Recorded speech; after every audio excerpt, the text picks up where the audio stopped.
comparar os números com o governo Bolsonaro, assim, Lula já deu muito mais do que o Bolsonaro, então em um ano ele tá dando mais. Mas quando começou a SECOM do Bolsonaro, sob a liderança do excelentíssimo general Cruz, como é que é o nome dele? É o Santos Cruz. Né? Ele praticamente extinguiu a verba de publicidade. Eu lembro que uma vez no Ministério do Meio Ambiente, né, o ministro Salles, à época ainda, começou a debater tinha mais gente na sala, etc. E uma das pessoas levantou e falou: olha, pra gente reverter essa narrativa toda de fogo na Amazônia. Tá na tela aí. Essa daí é um só, né? É um só. Se for o pacote todo pra imprensa inteira, é muito mais. Não, esse é só da Globo. É, só a Globo. Só a Globo. Se você for. Alguém surgiu com a ideia, vamos pegar uma meia página de um grande jornal americano, sei lá, Washington Post, New York Times, qualquer coisa dessa daí, pra gente botar a nossa versão dos fatos, porque essa verdade tá muito relativa lá fora sobre o fogo na Amazônia. E aí fizeram as contas e falaram: não, cara, se você for tentar fazer isso, vai quase que o orçamento do ano inteiro do governo pra comunicação. Então, eu acho que nesse ponto foi um ponto equivocado de estratégia. Né, tá, o general Santos Cruz, acho que a maioria das pessoas que está assistindo a gente conhece, né, depois acabou saindo do governo, graças a Deus. Mas eu acho que cabe a publicidade, né? Vai ter campanha de vacina, vai ter um monte de campanha dentro do governo, às vezes tem... Zero pra Globo. Mas não, aí... Zero pra Globo. Zero pra Globo. Mas eu tô falando o seguinte, você tem que ter um dinheiro. Não é chegar e cortar zero. A publicidade, zero. A publicidade é uma parte importante do governo. Isso, tá? Pra Globo zero. A Globo ela pode queimar a reserva que ela tá fazendo agora. Exato. Não, porque é o seguinte, você precisa entender que a Globo não é mais um veículo de comunicação. A Globo desistiu de ser um veículo de comunicação. Então a verba, quando é pra Globo, é como os Estados Unidos mandando dinheiro pra China. Você tá mandando dinheiro pro inimigo. A Globo se tornou um câncer no Brasil. Uhum. Então o câncer, a gente precisa... Uma das formas de você fazer quimioterapia é você cortar a nutrição da célula cancerígena. E o problema desses 300 milhões é que eles viciam. Entendeu? Então, o cara não tem compromisso com a verdade, que ele falar qualquer coisa vai entrar o pagamento dele no final do mês. Exato. Bom pagamento, são as melhores câmeras, melhor material, né? Exato. Aí é fácil, né? Aí é fácil. Aí o William Bonner faz... Porque você pode reparar, há uma diferença de posicionamento do William Bonner quando ele entrevistou seu pai pela primeira vez em 2018 no Jornal Nacional. Ele ainda tentou fazer jornalismo. Ele tinha viés. Em 2022 ele não era. Era como se seu pai estivesse sendo entrevistado por um... Não, aquela rodada lá de entrevistas com os presidenciáveis que ele abre falando que o Lula não deve nada à justiça. Eu falei, meu Deus do céu.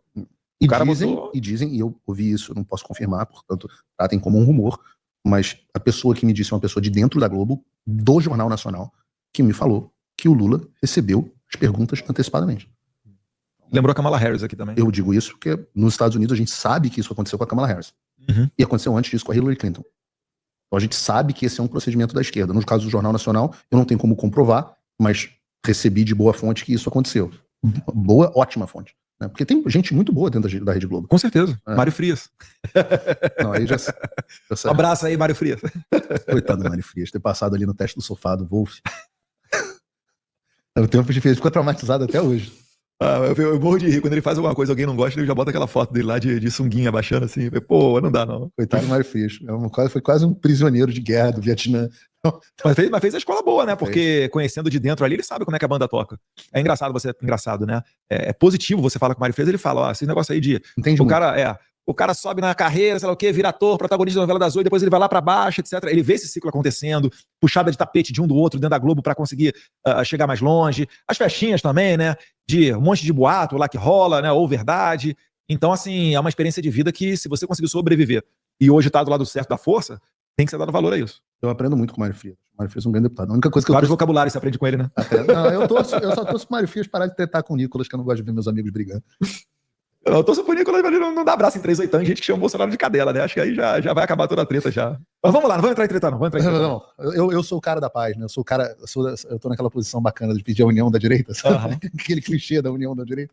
Porque, eu não tenho tempo, eu quero que todo mundo me ajude, eu quero que Nicolas me ajude, eu quero que Renato 3/8 me ajude. Eu tenho, um objetivo agora. Meu objetivo eu acho que devia ser o objetivo, e de certa forma, talvez, o objetivo de todos nós, que é restabelecer a liberdade no Brasil. Né? E eu falo isso, a gente fala isso, inclusive, nas reuniões, né, Eduardo? Uhum. Ninguém pede, em momento algum, para ajudar o presidente Bolsonaro a voltar. Exatamente, não tem nenhum pedido de privilégio, ajuda na campanha, vamos eleger o Bolsonaro. Esse assunto não é tocado na reunião. Nenhum. É assim, o que a gente está pedindo é que os Estados Unidos tomem conhecimento dos fatos que estão acontecendo no Brasil e redirecionem a sua política externa de acordo com a legislação que existe dentro dos Estados Unidos e com a política externa histórica que o país sempre teve de exportador de democracia. Os Estados Unidos, desde a sua fundação, promovem... Quando os Estados Unidos começaram, eles eram a única democracia e república no país. A única. Na região aqui. Não, do mundo, perdão. E aí eles exportaram isso para o mundo inteiro e hoje são centenas de democracias e repúblicas. Então, Historicamente, eles são exportadores. O desvio disso, que eu acho que é o... É isso que eu ia falar. Fala um pouquinho do governo Biden, como é que ele desviou isso daí, a atuação deles antes da eleição brasileira também. Porque eu tenho uma coisa que é importante que as pessoas saibam, que são essas pessoas que estão hoje, ministro Moraes, os outros que estão dizendo, o Brasil não é mais colônia, eu acho que o ministro tem que fazer um exame de consciência. Por quê? Primeiro porque ele passou anos e anos tendo as suas iniciativas de combate à desinformação financiadas pelo governo americano, principalmente pelo governo Biden, né? Os seus técnicos do TSE vieram fazer treinamento com as pessoas do FBI, ainda dentro do governo Trump, sobre como combater desinformação. Então foi completo. As suas iniciativas foram financiadas. Várias das suas agências de checagem de fatos que abasteciam seus inquéritos das fake news eram financiadas pelo USAID. Todo o software de monitoramento de redes sociais financiados pelo USAID. Então, esse ministro que está dizendo que o Brasil não é mais colônia era um ministro que estava aceitando dinheiro americano feliz da vida enquanto ele favorecia a sua agenda de repressão e de censura. Mas não só isso. Em 2022, enquanto o Alexandre era presidente do Tribunal Superior Eleitoral, houve, isso é público, o Brasil sofreu visitas de... Eu vou só lembrar alguns. Sofreu. Só alguns. William Burns, diretor da CIA. Lloyd Austin, secretário de Defesa. Jake Sullivan, National Security. O Brasil sofreu visitas de... Eu vou só lembrar alguns. Sofreu. Só alguns. William Burns, diretor da CIA. Lloyd Austin, secretário de Defesa. Jake Sullivan, National Security Advisor, do Conselheiro de Segurança Nacional do presidente. Victoria Nuland, a Madame Golpe, que era a mulher número 1 do Departamento de Estado, que era especialista, a especialidade dela era mudança de regimes. Foi ao Brasil em maio de 2022. Eu estou citando só alguns. Foi também a secretária, a general-chefe do Comando do Sul, Militar do Sul dos Estados Unidos. E todos eles fizeram, segundo uma reportagem do Financial Times, até do Michael Puller, dos dois Michaels ali, o Puller e o outro que eu esqueci o nome, uma matéria do Financial Times, todos eles ameaçaram o governo, oficiais, militares e civis do Brasil, com sanções, caso o trabalho do Alexandre de Moraes fosse contestado. Ou seja, caso as eleições fossem contestadas. E aí, quem era que estava conduzindo as eleições? O Alexandre de Moraes. Então, esse que diz que é o defensor da soberania nacional, e, ao mesmo tempo, estava à esquerda fazendo visitas aos Estados Unidos, pedindo para o Senado dos Estados Unidos fazer uma resolução que foi feita movida pelo senador Bernie Sanders, dizendo que os Estados Unidos não reconhecessem o resultado da eleição do Brasil, caso fosse contestado. Então, antes da eleição, ele estava prevendo que a eleição poderia ser contestada e estava se adiantando, já fazendo pressão prévia para que o resultado, independentemente de qual, né, independentemente do método utilizado, etc., tem que ser respeitado. Eu falei, tem que respeitar como? Se passa fraude, se passa alguns problemas, enfim. Só uma democracia em que você pode contestar a eleição, né? Um local que você não pode contestar a eleição chama-se ditadura. Não, é só para dizer, e depois, em 2023, já com o presidente Bolsonaro nos Estados Unidos, aquele período que ele passou aqui na Flórida. A AOC correu atrás para tirar. A pedido dos parlamentares brasileiros, eles também fizeram uma viagem, e a AOC, de novo com o apoio do senador Bernie Sanders, o comunista, pedindo para extraditar o presidente Bolsonaro. Ora, o presidente Bolsonaro agora está sendo acusado de crime. Na época ele não era nem acusado. Muito mais condenado para você poder pedir uma extradição. Mas naquela época para gerar uma pressão e um desconforto dele nos Estados Unidos. Então, e ninguém chamou isso aí de atividade antidemocrática. Não. Atividade contra a soberania nacional. Tava todo mundo juntinho do Bernie Sanders, da AOC. Tem um monte de foto aí. Se vocês jogarem aí no Google, vocês vão ver. Então, todos esses que tiverem esse papinho de ministro dizendo que está garantindo a soberania nacional, para cima de Moá, não. Eu conheço muito bem, eu sei o que você fez no verão passado, e eu sei cada vez mais, porque eu estou obtendo mais e mais e mais documentos. E eu espero não achar dinheiro da USAID indo indiretamente para escritório de advocacia de ministro. Será que tem? Eu espero não achar. Ou de familiar de ministro. Ou, eu digo de familiar, né? Escritório de ministro familiar. Se minha mulher tem um escritório de advocacia, é a mesma coisa que o meu. Inclusive, ela está sujeita a sanções secundárias da OFAC também. Meu parente, meu primo... Para mim, até o que é meu é dela, né? Então, o que é... A gente sabe como é isso, né? O que é dela, o que é meu é nosso. Exato. Mas então, só para deixar claro que esse papinho de nós não somos colônias, temos a nossa soberania, isso aí é história para boi dormir, e a gente sabe muito bem de onde veio. E não é só. E outra coisa, só para ficar claro, não foi só no Brasil. O Brasil, o Alexandre é o maior expoente, mas a gente na reunião de ontem estava vendo como aconteceu parecido no mundo inteiro, na Polônia, na União Europeia, etc, etc. Só que, e essa é a pergunta que eu quero te fazer agora, Eduardo, tem duas perguntas que eu quero te fazer agora. A primeira delas é: você acha que o regime brasileiro vai continuar lutando contra a maré agora? Porque o Alexandre surfou numa onda, eu sempre digo isso. O Alexandre surfou nessa onda do combate à desinformação no mundo. Essa onda acabou. 83% dos programas da USAID acabaram. Os novos programas não têm nada a ver com combate à desinformação. Todos os programas de combate à desinformação acabaram. As empresas de Big Tech, e vamos ter surpresa em relação a elas no Brasil, inclusive em breve, as empresas de Big Tech estão todas comprometidas, voltando a se comprometer pela liberdade de expressão. Até o Jeff Bezos mudou o perfil editorial do programa dele, do jornal dele. Mark Zuckerberg, vídeo dele recente. Mark Zuckerberg, mas todos eles. Houve uma mudança 180 graus. O governo Trump está dizendo, olha, se você, não existe esse negócio de democracia com censura. Se o seu país não aguenta um tweet, se a sua democracia não aguenta um tweet, é porque você não tem uma democracia de verdade. Então, assim, houve uma mudança 180 graus nessa política, que é diferente da política que deu origem ao Alexandre de Moraes. A pergunta é, você acha que o regime brasileiro vai continuar brigando para manter isso, mesmo depois que o Alexandre de Moraes tiver a sua pena de morte financeira decretada? Eu acho que ali o Alexandre de Moraes ele não tem mais volta, ele não tem mais opção. Ele não, o Alexandre já é. Voltar atrás. Então ele vai continuar seguindo e aí ele vai fazer força para tentar levar todo mundo. Né? Aliás, ele sempre contou com o apoio de várias outras autoridades para tentar manter esse apoio.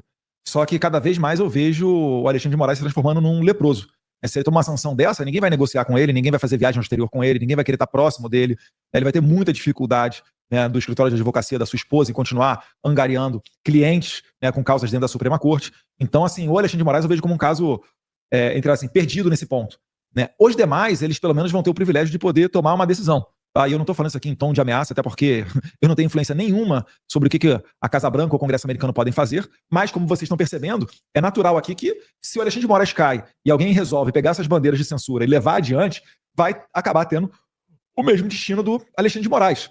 Né, existem ministros da Suprema Corte que estão próximos da aposentadoria. Quem é que vai querer, no final da sua carreira, né, perto de se aposentar, tomar, né, uma sanção dessa, comprar uma briga desse tamanho? Você está comprando briga com as pessoas mais poderosas do mundo. Elon Musk é o cara mais rico do mundo. Né, o Trump é o cara mais poderoso do mundo. E todo esse conforto que foi dado pela administração Biden ao Moraes para ele fazer o que ele fez, agora justamente está sendo revertido 180 graus, como bem dito aqui pelo Paulo Figueiredo. Né, então tudo aquilo que era conforto vai se transformar em desconforto.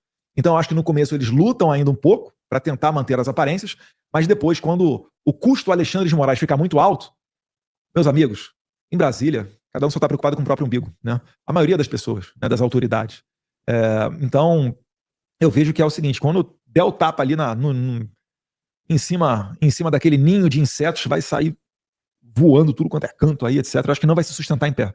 Eu acho que, aos poucos, você vai ver, né, o tom, né, até de jornais mudando. Eles vão parar de usar ataques à democracia, vão começar a utilizar críticas. Você vai ver que essa suavizada aí na linguagem ela vai acontecer. Inclusive da boca de autoridades. Né? Eu acho que isso daí é esperado. Ninguém vai querer comprar briga com os Estados Unidos dessa magnitude, não, porque ninguém quer tomar uma sanção ao FEC na cabeça. Eu acabei de receber a confirmação aqui de uma outra reunião no Senado, um senador importante aqui, a gente tem que falar sobre isso. Eu vejo a sanção, eu posso ser bem sincero, eu acho que a sanção ao FAC não deveria existir. Como assim? É igual bomba atômica. Você fala assim, não deveria existir um troço desse. Eu acho que nenhum governo... Muito maligno. Nenhum governo deveria ter a capacidade de destruir a vida de uma pessoa financeiramente como o governo americano tem. Então, eu acho que esse é um instrumento que tem que ser usado com parcimônia. Os Estados Unidos usaram a bomba atômica em Hiroshima porque era a única forma, os japoneses não se rendiam. Mandavam kamikaze. Kamikaze, o custo era sangrento demais, e como último recurso para impedir um banho de sangue contra os americanos, eles mandaram a bomba em Hiroshima. Ainda assim, o Japão não se rendeu. Então eles tiveram que mandar Nagasaki. Depois de olhar duas cidades completamente destruídas, finalmente o Japão se rendeu. O Alexandre de Moraes é a nossa Hiroshima. A UFAC, o Alexandre de Moraes é a nossa Hiroshima. Não tem salvação. Não queria ter que usar uma coisa dessas contra uma autoridade brasileira. Eu queria que as nossas instituições tivessem respondido. Mas não tem mais como. O nosso Senado está de joelhos, a nossa Câmara dos Deputados está de joelhos, a imprensa... Eu vou te falar, eu vou falar um negócio para você que eu não deveria falar, mas eu vou falar. Muita gente me pergunta, o que aconteceu com a Vaza Toga? Lembra a série de reportagens do Glenn Greenwald? Uhum. Glenn Greenwald, que é uma das grandes estrelas do Rumble. Tá? O que aconteceu? Eu posso te dizer que a Folha de São Paulo recebeu uma pressão e uma ameaça do Alexandre de Moraes e nunca mais nenhuma reportagem foi publicada. É que tinha mais material para ver, né? Eram 6 gigas. Existe mais... eu não sei se eram 6 gigas de fato, eu acho que o Glenn ali se equivocou, mas eu não tenho como dizer, mas era muito material. Eu sei que existem mais reportagens escritas, inclusive por um outro jornalista internacional, que eu não vou dizer quem é. Essas reportagens foram oferecidas a grandes jornais do Brasil. Você acredita que os grandes jornais do Brasil, isso ainda está para sair, vai sair de um jeito ou de outro, mas você acredita que os grandes jornais do Brasil recusaram a publicação? Eu ainda não vou dizer o nome dos jornais. Ainda não vou. porque não me autorizaram. Não deveria nem estar falando o que eu estou falando aqui para você, mas estou falando de grandes jornais. E não recusaram por um motivo muito claro: medo. Por que eu estou dizendo isso? Porque a censura a jornalista, ela começa no Oswaldo Eustáquio. Aí você olha e fala assim, pô, esse cara... Blogueiro. Eu de fato não gosto do jornalismo que o Oswaldo Eustáquio faz. Eu acho que ele falta com a verdade, eu acho que ele é manipulador, sensacionalista, eu acho um monte de coisa. Mas quando fizeram o que fizeram com ele, eu fui o primeiro a falar assim, peraí, isso é um absurdo. Porque eles começam pelo Oswaldo Eustáquio. Aí depois, ninguém grita, eles, pô, então vamos no Alan dos Santos. O Alan eu já acho um cara absolutamente brilhante. Que ele pode levantar o terça livre ali, né? Tava com orçamento de cometer determinados excessos e tal, dane-se. O Alan é um cara absolutamente brilhante, o que ele faz, pouquíssima gente tem capacidade de fazer. Aí, pô, pega um Alan dos Santos. Aí depois do Alan dos Santos, você vem no Paulo Figueiredo, no Constantino, no Guilherme... Aí vai no Guilherme Fiuza. Pô, peraí, Guilherme Fiuza... Sabe o que eu achei bizarro, cara? A juíza Ludmila Lins Grillo. Eu tava falando só do jornalista. Os caras caçaram... Gente, no Brasil, eles caçaram a aposentadoria compulsória de uma juíza. Né? Eu não sei se ela recebe, fica congelada na conta dela, eu sei que ela não tem acesso. Eu falei assim, nunca na história desse país um juiz passou... Sim, se o juiz é muito problemático, ele vai receber essa pena aí de aposentadoria compulsória, né? Que eu nem concordo, né? Pra mim tinha que ser, no mínimo, demissão e, se for criminal, responde no criminal. Mas, assim, chegar a esse ponto, eu falei, nossa senhora, eu saí um pouquinho da imprensa, eu sei, mas eu fiquei muito impressionado com o caso dela. Né? Eu tava na imprensa falando que, porque eu tava seguindo aqui, que começa no Oswaldo Eustáquio, mas termina na Folha de São Paulo. Onde um veículo de imprensa não tem coragem para publicar uma reportagem crítica a uma autoridade por medo. Existe pra que o jornal, então, você não pode criticar? Acabou. Então a profissão do jornalista acabou.